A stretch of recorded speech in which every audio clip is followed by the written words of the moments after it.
Аймгийн иргэдийн төлөөлөлтийн хурлын дэргэдэх ногоон байгаль эко клуб нь аймгийн төвийн ерөнхий боловсролын сургуулийн эко клубын ахлагч нараас бүрдсэн 7 гишүүний бүрэлдэхүүнтэйгээр хүрээлэн буй орчны эсрэг гэмт хэрэг зөрчлөөс урьдчилан сэргийлэх зорилгоор байгуулагдаж 5 дахь жилдээ үйл ажиллагаагаа явуулж байна. Тус клубын сурагчид ногоон байгаль эко клубын өдөрлөг арга хэмжээг өнөөдөр Жаргалан сумын ерөнхий боловсролын цас талтай зохицолбор сургууль, прогресс сургууль, 1-р сургууль, 3-р сургууль дээр тус зохион байгууллаа.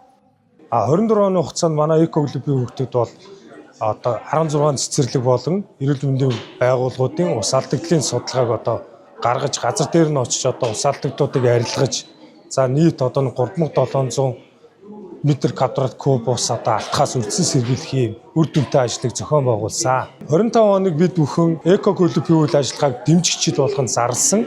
За цаашд болохоор одоо эко клубүүдийг одоо үйл ажиллагааг өргөжүүлэх. За энэ үйл ажиллагаанд ерөнхий боловсролын сургуулийн сурагч тэр тусмаа хүүхдүүдийг одоо байгаль эрхлэгээ хайрлаж хамгаалах одоо энэ аяа арга хэмжээнд дуу болгож одоо мандаж ажиллуулахаар одоо ингэ зорилго болгоод ажиллаж байгаа.